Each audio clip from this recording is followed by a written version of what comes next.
She murdered my daughter at 5 a.m. and she was out at 8 p.m. So that means that human life means nothing anymore, because right now she's charged with the lowest form of murder. I want it up to first-degree murder. After a long day at work, you only want to shower and rest. No one wants to walk into their home and find another lady on her bed, on top of her man. There are many ways to react, but Stephanie Alexander went overboard with Tyra Chanel, and it did not end well. Keep watching to find out how this drama ended. Charlotte, North Carolina has been known for its high crime rate over time, higher than that of the United States. This is the city where Tyra Chanel was born and lost her life. Tyra Chanel was born on August 28, 1997, and lived a happy life. It was evident that she loved the good things and did not mind having fun now and then. Tyra was also known to have been in a relationship with a man with whom she made cute videos and posted on her social media frequently. Concerning crimes, she was not entirely innocent, as there were times when she fell under the law and committed a few crimes. In 2018, Tyra was arrested for simple assault, and in 2021, she was arrested for assault with a deadly weapon with intent to kill, discharging a firearm in an occupied property. In 2022, she was arrested for simple assault again. In the same year she died, in 2023, she was arrested in March for simple assault and threat communication. Tyra met Albert Alexander, a married man of 50 years, at the club on July 8, 2023. They hit off, dancing and drinking that night, having fun at the club. Alexander had a lovely time with Tyra and suggested they go to his home to continue the party.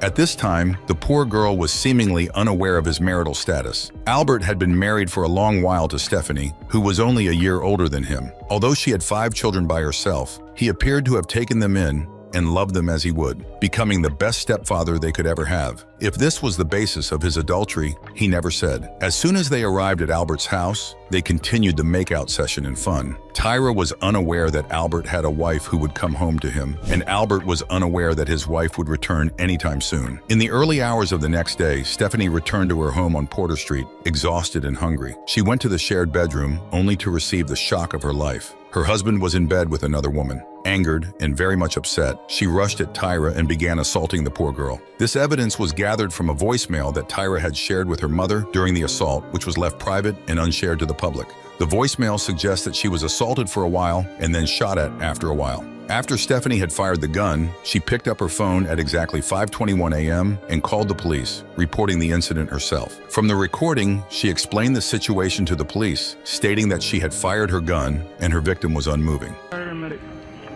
need the police. Somebody just been shot in my house. I came home and I had a woman in my house, and I pulled out my gun and I shot, and she's not moving. How old is she? I have no idea. I don't even know the woman.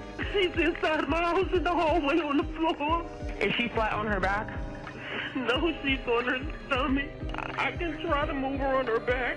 The police sent personnel to the house, which they later found to belong to Stephanie, and found Tyra on the floor in the hallway, unmoving, battered, and shot. Immediately, Stephanie was taken in for questioning at the Mecklenburg County Jail by 6 a.m. and, after the interview, charged with voluntary manslaughter. The police also took Albert, and he narrated what had happened. By 8 p.m. on the same day, she was out on $250,000 bonds. This in itself angered Tyra's mother because she could not imagine her baby's murderer walking free just like that. The criminal defense attorney, Mark Jetton, though not the attorney on the case, asked for his opinion about the charge. He opines that she was shaken after the ordeal and that although manslaughter was the charge given, it may not have been the correct charge. The fact that Stephanie only spent a few hours in jail upset Tyra's family, especially her mom, Tanya Hoskins, who submitted the 8-minute voicemail evidence to the CMPD to upgrade the charges.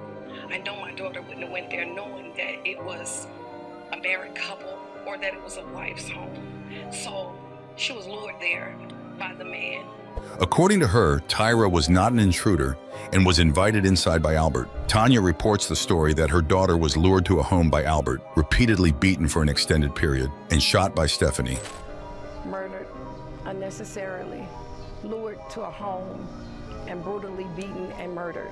Insinuating that it was planned and deliberate. According to Tanya, Stephanie being charged with the lowest form of murder is unfair, and part of her reason for submitting the voicemail evidence to the police was so that Stephanie's charge is in red to first-degree murder. Initially, Tyra was thought to have broken into the house because of her history of crime, but that was not the case. There are multiple speculations concerning this story, one being that Stephanie could have shot at her out of self-defense. The story states that when the older lady got home from work, she could have, out of surprise and anger, rushed at Tyra, who may have looked her over thinking she could deal with Stephanie, leading to a violent fight. The situation is not hard to imagine, considering Tyra's criminal record.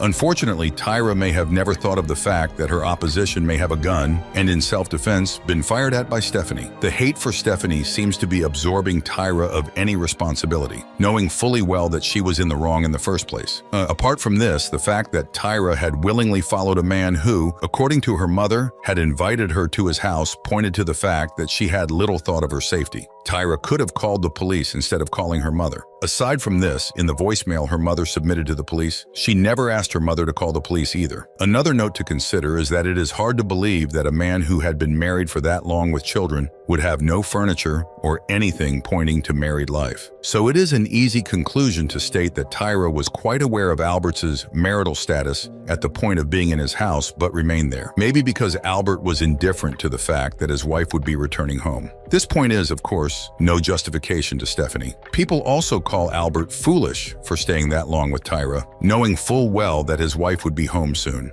This part of the ordeal makes us wonder whether it was his plan to be caught in bed with another woman. Was he unaware of her schedule, or did he not just care? It's a miracle that he did not go down either, because Stephanie's anger could have pointed in his direction. It is not outside of line to wonder where Albert was during the period of the acclaimed prolonged assault by Stephanie. Ordinarily, his physique would allow him to overpower his wife and take Tyra to safety. After all, Tyra was his guest, and it was his responsibility to take care of her, especially as he was messing with a girl young enough to be his daughter. Although it is out of line to suggest that it was his plan from the get-go, his role in the whole situation is quite shady. Although Tanya has a good reason for being upset and saying all that she is, it is somewhat hypocritical that she has gone on this long without commenting on the fact that her child was with a married woman, almost as though she were enabling Tyra's vices all along. In the first place, she was not even looking for her child, who had not been home that night. If Tanya believes that Tyra was lured home, she must call Albert out, which she has yet to do.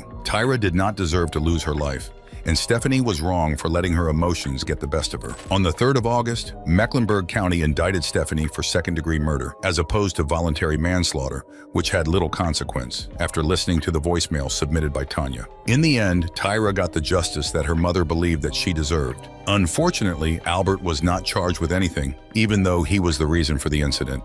It is pretty unfortunate how Stephanie's story has become, but it is also important to note that it could have been avoided if she had been more patient. The increase in gun violence is becoming alarming as the days go by. We send condolences, hope for comfort, and love for the Crosby family at this time. What is your opinion on the case? Please air your thoughts in the comments. We'll be waiting.